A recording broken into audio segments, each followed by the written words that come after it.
Here now for more on what we can expect on Capitol Hill this week. Rich Rubino, a political commentator and analyst. He is also the author of The Great American Political Trivia Challenge, Political Trivia on Steroids. That's a great name there. A nonpartisan book that highlights the captivating and unusual side of American politics. Rich, welcome to Morning Rush. Thanks so much for having me on. So, over the weekend, Transportation Secretary Pete Buttigieg was in front man for the administration on the Sunday talk shows, making the rounds. Here is what he said about a shutdown. The president is focusing on trying to get the House to honor the deal they already made. The Senate is ready to go. The most frustrating thing, of course, is that the president and the administration have a responsibility to make sure no matter what Congress does, that the country keeps on succeeding. And that's what we're doing. This is no way to run the government of the most powerful nation on earth. So, Rob, how much political fallout would fall on President Biden if we did experience a shutdown, given a lot of this is happening in the House? Yeah, we don't exactly know. I think from a historical perspective, and this is what Senate Minority Leader Mitch McConnell is warning, Republicans have tended to bear the brunt of the criticism about government shutdowns. We saw this, for example, in 1995 and 1996, right after the Republicans had won control of the House of Representatives for the first time in 40 years. Bill Clinton kind of one-upped them and actually began his re-election campaign for 96 by kind of running against the Republican Congress. You saw the same thing with certainly 2012, 2013, when Republicans were going against the Affordable Care Act. It tended to benefit President Obama. And of course, in 2019, it tended Donald Trump versus the Democrats in Congress. Democrats tended to benefit politically. So that's the historical precedent. That doesn't mean it's necessarily going to happen this way, but I think historically, Democrats have benefited from government shutdowns, and Republicans have tended to bear the brunt of the excoriation there. And to hear Senator McConnell say that almost sounded like a warning to his colleagues, like, hey guys, we're going to pay the price politically for this. And that's McConnell talking. It's so interesting. I asked an earlier guest who the more powerful person in the House right now is, McCarthy or Matt Gaetz. He certainly has become the face of the resistance. But I think it was underplayed by the media last week, because Speaker McCarthy said something that I think if you really digest what it meant, it is kind of chilling and also telling when he got out there in front of the cameras and said, this is a new concept here in the House where there are members who are willing to burn the place down. And I thought, not only was that just a hell of a statement, he's making about members of his own party. That's a remarkable moment for the Speaker of the House to say, members of my own tribe are willing to burn it all down rather than compromise or rather than to prevent a shutdown. What did that comment say to you? Yeah, and it's interesting. I think part of this, what this says in terms of specifically the Freedom Caucus, the Republican Study Committee, these members come from congressional districts that are overwhelmingly conservative. The only possible way they would ever lose their reelection is not in a general election, but in a primary. Matt Gaetz, for example, represents the district around the Panhandle of Florida, one of the most conservative districts in the entire country.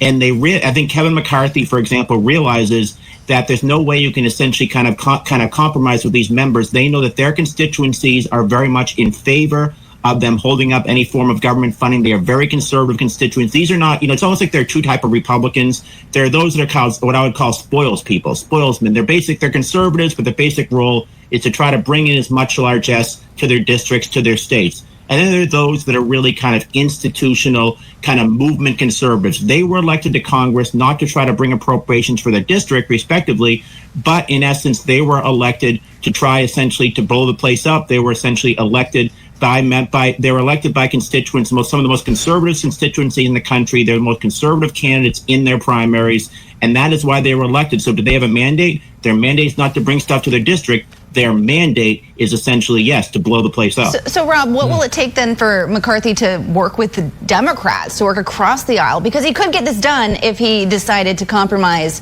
with the other political party instead of being held hostage by his own. And Matt Gaetz already threatened to take away the gavel if he did compromise. So what does Kevin McCarthy do? He's between a rock and a hard place, because on the one end, if he does compromise with the Democrats, Matt Gaetz basically put in order for Kevin McCarthy to become Speaker of the House on the 15th ballot back in January. Kevin McCarthy made a deal that essentially there would be a motion to vacate the chair, meaning all what has to be for just one member of Congress has to essentially say we're going to put a motion to try to vacate the chair and put a new speaker in power. And it's obviously going to happen if Kevin McCarthy makes any sort of a deal whatsoever with the Democrats in Congress. If he doesn't do that, if he doesn't make a deal with the Democrats in Congress, then essentially he becomes a boogeyman all over the country. The American people, with the American people, President Biden says Kevin McCarthy is the reason the government is being shut down, and he becomes a whipping boy the way Newt Gingrich was in 1995 and 1996. And there's one more facet here, too. Kevin McCarthy himself comes from a very conservative congressional district in California, and I think his biggest fear there is also being cantored. Now, what do I mean by that? Eric Cantor was the House Majority Leader. He was likely to become Speaker of the House. And in 2014, he was seen as compromising with the Democrats, specifically on immigration. So what happened? His own congressional district, David Bratt, a professor that very few people had heard of, runs against him in the primary. And what happens? He gets a national outpouring of support all among conservatives, and he lands up winning that primary. This could very much happen to Kevin McCarthy as well. National conservatives would put a lot of money in to potentially defeating him in a primary in this very conservative district. Someone running to the right saying Kevin McCarthy doesn't represent us. Kevin McCarthy represents the Washington cartel. That's what the message they would essentially give. So Kevin McCarthy really is twofold. It's kind of twofold on the right against him, and then on the other side, certainly on the center and the left. But this really is kind of in a no-win situation. And that's why I think so few people actually want to become Speaker of the House today, because it's not, this isn't the days of Sam Rayburn where you could kind of work across the aisle. There was one point where this is very interesting. Sam Rayburn was asked to campaign against Joe Martin. Joe Martin was the minority leader of the House of Representatives in Massachusetts. You know what Sam Rayburn, the Democrat Speaker of the House, he did campaign against Joe? Heck no, if I lived up there, I'd vote for him. Imagine this happening today. Imagine Kevin McCarthy being asked to campaign for against a Democrat in the United States Congress and saying, "Oh no, I would never do that because I would vote for him if I lived there." Just this, we're not in those political times anymore. Somewhere, John Boehner is opening up a bottle of wine and going, "Told you." But it poses a bigger question. It is, if compromise is a crime, then what kind of government do we really have in this country? It really is a moment. Rich, thanks so much for giving us some time and some insight. Please come back. We know this story is only going to intensify. Appreciate it, sir. More news coming up after the break. Thank you so much for having me on. Absolutely.